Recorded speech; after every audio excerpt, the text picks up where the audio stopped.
Hi friends, welcome to my channel. என்னோட சேனலை இதான் ஃபஸ்ட் டைம் பார்க்குறீங்கன்னா மறக்காமல் சப்ஸ்கிரைப் பண்ணிக்கோங்க. இன்றைக்கி நம்ம சேனலில் என்ன வீடியோ பார்க்க போகிறோன்னா, வருமானம் குறைவாக இருந்தால் குடும்பத்தை சமாளிப்பது எப்படி அப்படிங்கிற தலைப்பில் ஒரு வீடியோ பார்க்க போகிறோம். இப்போ உள்ள காலகட்டத்தில் பார்த்திங்கன்னா பொருளாதார நெருக்கடி ரொம்பவே அதிகமாக இருக்குது. விலைவாசி அதிகரிச்சுக்கிட்டே போகுது. ஸோ நடுத்தர வர்க்கமானவங்க குறைவான வருமானம் வருதுன்னா அதை வச்சு எப்படி ஒரு ஃபேமிலியில் வர்ற செலவுகளை சமாளித்து சேமிப்பு கொண்டு வர்றது அப்படிங்கிறது ஒரு சில டிப்ஸ் நான் என்னோடய ஃபேமிலியில் நான் சின்ன சின்ன விஷயங்கள் நான் ஃபாலோ பண்ணுறேன். எனக்கு தெரிஞ்ச விஷயங்களை உங்களுக்கு நான் ஷேர் பண்ணுறேன். டிப் நம்பர் 1, வருமானத்தை அதிகரிக்க வேண்டும். இப்போ ஒரு குடும்பத்தில் கணவன் 10,000 சம்பளம் வாங்குறாரு அப்படின்னா அந்த 10,000லேருந்து 15,000, ஒரு 12,000, 13,000 வர்றதுக்கு என்ன வழிங்கிறத நம்ம கண்டிப்பாக தேடி கண்டுபிடிக்கணும். ஸோ இப்போ இல்லத்தரசிகள்லாம் வீட்டிலே உட்காந்து வேலை செய்கிற அளவுக்கு நிறையவே தொழில்கள்லாம் வந்திருக்குது. வீட்டிலே மாவு அரைச்சி மாவு பாக்கெட் போடலாம், பூ கட்டுதல், இந்த சாம்பிராணி பாக்கெட் போடுறது, ஊதுபத்தி பாக்கெட் போடுறது, இந்த மாதிரி இதெல்லாம் நிறையவே தொழில்கள்லாம் இருக்குது. அப்புறம் பார்த்திங்கன்னா கரூர், திருப்பூர், கோயம்புத்தூர் அந்த மாதிரிலாம் டெக்ஸ்டைல்ஸ் ஏரியா நிறையவே இருக்கும். அந்த மாதிரி டயத்தில் வீட்டிலே இருந்தே செய்கிற நிறைய வேலைகள் நிறையவே இருக்குது. அந்த மாதிரி வேலைகளை நம்ம எதாவது தேர்ந்தெடுத்து வருமானத்தை அதிகமாக்கலாம். அந்த டிப் இந்த டிப் ரொம்பவே யூஸ்ஃபுல்லாக இருக்கும். அந்த எக்ஸ்ட்ரா வர்ற வருமானத்தை நம்ம ஒரு சேமிப்பாக கொண்டு வரலாம். இந்த டிப்பு ஃபாலோ பண்ணி பாருங்கள். நான் சின்ன என்னால் முடிஞ்ச சின்ன இதை வச்சு நான் வீட்டில் வருமானம் ஈட்டிக்கிறேன். அந்த மாதிரி ஏதாவது நீங்களும் ஃபாலோ பண்ணலாம். அடுத்து டிப் நம்பர் 2, வீட்டு வாடகை இல்லாமல் பார்த்து கொள்வது ரொம்பவே உதவியாக இருக்கும். அது எப்படின்னா, இப்போ 10,000 சம்பளம் வாங்குறாருன்னா வீட்டு வாடகையிலே பார்த்திங்கன்னா பாதி அமௌண்ட்டு போயிடும். ஸோ நம்ம ஒரு இனிஷியல் அமௌண்ட்டு கண்டிப்பாக நம்ம எப்போதுமே வச்சுருப்போம். அதை வச்சு பார்த்திங்கன்னா நம்ம வீடு லீஸ்க்கு எடுக்கிறது அந்த மாதிரி எதுவும் இருந்தோம்னா பயன்படுத்தினோம்னா பார்த்திங்கன்னா கண்டிப்பாக வீட்டு வாடகை இல்லாமல் நம்ம அதை அந்த பணத்தை நம்ம மிச்சம் பண்ண முடியும். பார்த்திங்கன்னா டவுனுக்குள்ளே இருந்தால் தான் வாடகை செலவு இதெல்லாம் கொஞ்சம் அதிகமாக இருக்கும். இதே அவுட்டரில் பார்த்திங்கன்னா வீட்டு வாடகை ப்ளஸ் வீட்டு வாடகைலாம் இது மாதிரி ஒத்திக்கெலாம் வீடு நிறையவே கிடைக்கும். 50,000, 1 லட்சம், 1.5 லட்சம் இந்த மாதிரிலலாம் வீடு ஒத்திக்கு கிடைக்கும். அந்த மாதிரி நம்ம எடுத்து அதை தேர்ந்தெடுத்து அதில் நம்ம இருந்தோம்னாக்கா கண்டிப்பாக இந்த வீட்டு வாடகை போகிற அமௌண்ட்டை வச்சு நம்ம வீட்டு செலவுகளை பண்ண முடியும். அப்படியே இல்லை என்றாலும் அந்த வீட்டு வாடகைக்குங்கிற போகிற அமௌண்ட்டை நம்ம சேமிப்பாக கொண்டு வர முடியும். இந்த டிப் நம்பர் 2மே ரொம்பவே யூஸ்ஃபுல்லாக இருக்கும். இதை நீங்கள் ஃபாலோ பண்ணி பாருங்கள். அடுத்து டிப் நம்பர் 3, மளிகை பொருட்கள் ரேஷன் கடையில் வாங்குறது மூலமாக பணத்தை கொஞ்சம் நம்ம சேமிக்கலாம். இப்போ பார்த்திங்கன்னா அரிசியே ஒரு சிப்பை வாங்கினோம்னா 1,600 ரூபாய், 700 ரூபாய் அந்த மாதிரி வருது. இட்லி அரிசியுமே பார்த்திங்கன்னா ஒரு அமௌண்ட் வந்துடுது. ஸோ நம்ம இந்த ரேஷன் கடையில் பார்த்திங்கன்னா பச்சரிசி, புழுங்கல் அரிசி, பருப்பு, தீப்பெட்டி, இது மாதிரி சர்க்கரை, நிறைய விஷயங்கள் அதில் நம்ம விலை மலிவான விலையிலே நமக்கு கொடுக்குறாங்க. அந்த பொருட்களை வாங்கி நம்ம கொஞ்சம் பயன்படுத்திக்கலாம்.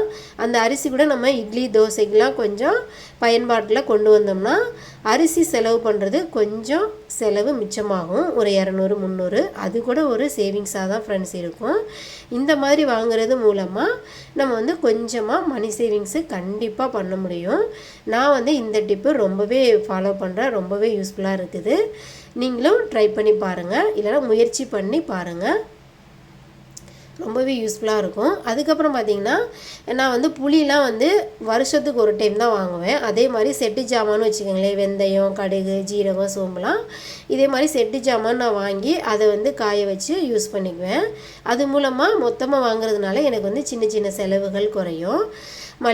மல்லிகை பொருட்கள், மல்லித்தூள், மிளகாத்தூள்லாம் மொத்தமாகவே நான் அரைச்சி வச்சுக்குவேன். ஸோ அது மூலமாக கொஞ்சம் பணத்தை நம்ம மிச்சம் பண்ண முடியும். அதுக்கப்புறம் பார்த்திங்கன்னா டிப் நம்பர் 4 என்னன்னு பார்த்திங்கன்னா ஆடைகள் மற்றும் அழகு பொருட்கள். ஆடைகள் வந்து பார்த்திங்கன்னா நம்ம வந்து நார்மலாகவே ஒரு ட்ரெஸ்ஸஸ்லாம் யூஸ் பண்ணுவோம்.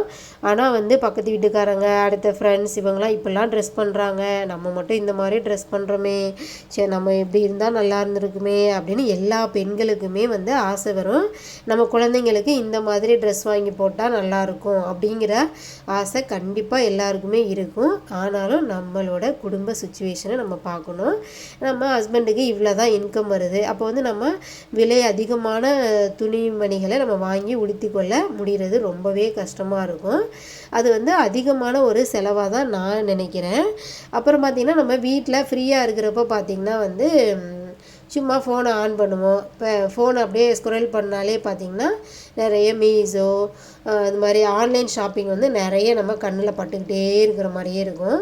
அதை கிளிக் பண்ணி சரி சும்மா தானே பார்ப்போம் அப்படின்னு சொல்லிட்டு பார்ப்போம். பார்த்தா இந்த ட்ரெஸ்ஸு 150 ரூபா தான் இருக்குது, 200 தான் இருக்குது, இதை வாங்கினா நல்லா இருக்குமே, இதை யூஸ் பண்ணி பார்க்கலாமே அப்படின்னு சொல்லி நம்ம ஆசை வந்து நமக்கு தூண்டும். அளவுக்கு அதிகமான துணிகளை வாங்குறதுக்கு நமக்கு ஆசை தூண்டும்.